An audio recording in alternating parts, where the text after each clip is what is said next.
Ferdinand E. Marcos declared the martial law, leading to the arrest of the several farmers leaders without due process of law due to the suspension of the writ of the habeas corpus.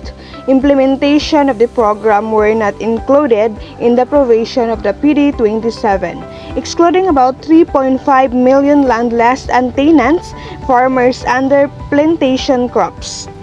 Presidential Decree Number 27 was signed on October 21, 1972, decreeing the emancipation of tenants from the bondage of the soil, transferring to them the ownership of the land, they tell, and providing the instruments and mechanism. Therefore, inasmuch as the old concept of land ownership by a few had spawned the violent and legitimate grievances that gave rise to violent conflict and social tensions. This shall apply to all tenant farmers of private agricultural lands primarily devoted to rice and corn under a system of sharecrop or less tenancy, whether classified as a landed state or not. The tenant farmer, whether in land classified as landed state or not, shall be deemed the owner of a portion constituting a family-sized farm of 5 hectares if not irrigated and 3 hectares if irrigated. In all cases, the landowner may retain an area of not more than 7 hectares if such landowner is cultivating such area or will now cultivate it. For the purpose of determining the cost of the land to be transferred to the tenant farmer pursuant to this decree, the value of the land shall be equivalent to 2.5 times the average harvest of the 3 normal crop years immediately preceding the promulgation of this decree. The total cost of the land, including the interest at the rate of 6% per annum, shall be paid by the tenant in 15 years of 15 equal annual amortizations. In case of default, the amortization due shall be paid by the farmers' cooperative in which the defaulting tenant farmer is a member, with the cooperative having a right of recourse against him.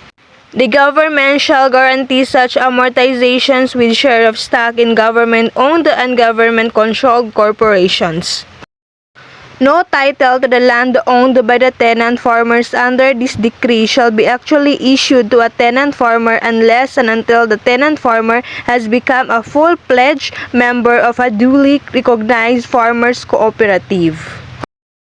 Title to land acquired pursuant to this decree or the land reform program of the government shall not be transferable except by hereditary succession or the government in accordance with the provision of this decree, the Code of Agrarian Reform, and other existing laws and regulations.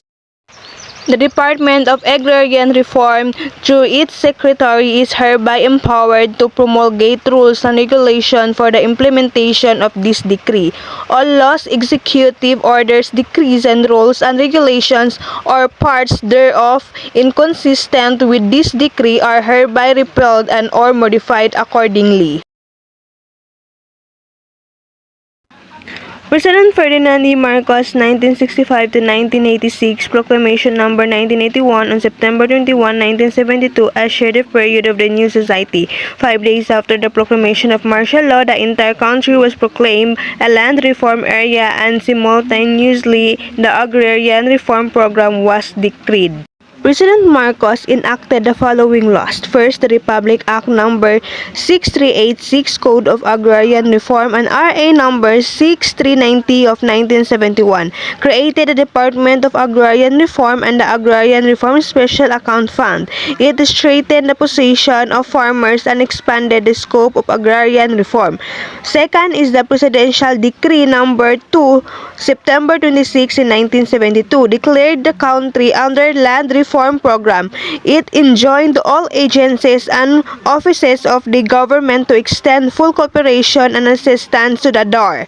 It also activated the Agrarian Reform Coordinating Council. Last, it is the Presidential Decree Number 27, October 21, 1972, restricted land reform scope to tenanted rice and corn lands and set the retention limit of 7 hectares.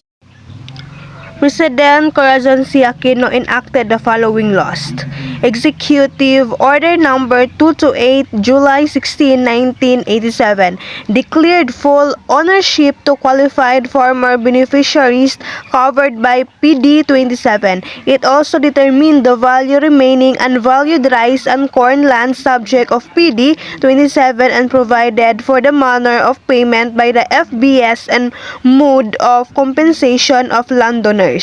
Second is the Executive Order Number 229, July 22, 1987, provided mechanism for the implementation of the Comprehensive Agrarian Reform Program or the CARP.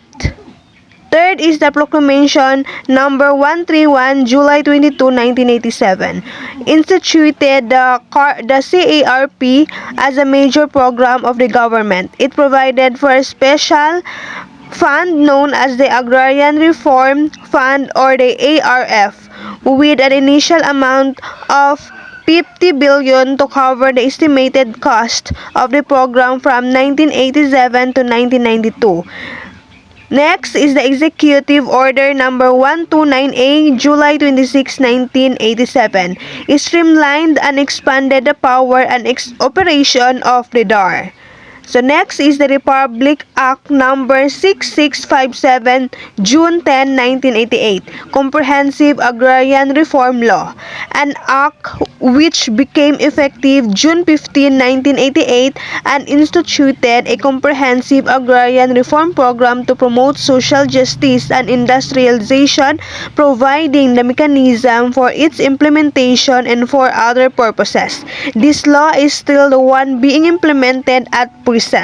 So next is the Executive Order Number 405, June 14, 1990, vested in the Land Bank of the Philippines the responsibility to determine land valuation and comprehension for all lands covered by CARP. So the last is the Executive Order Number 407, June 14, 1990.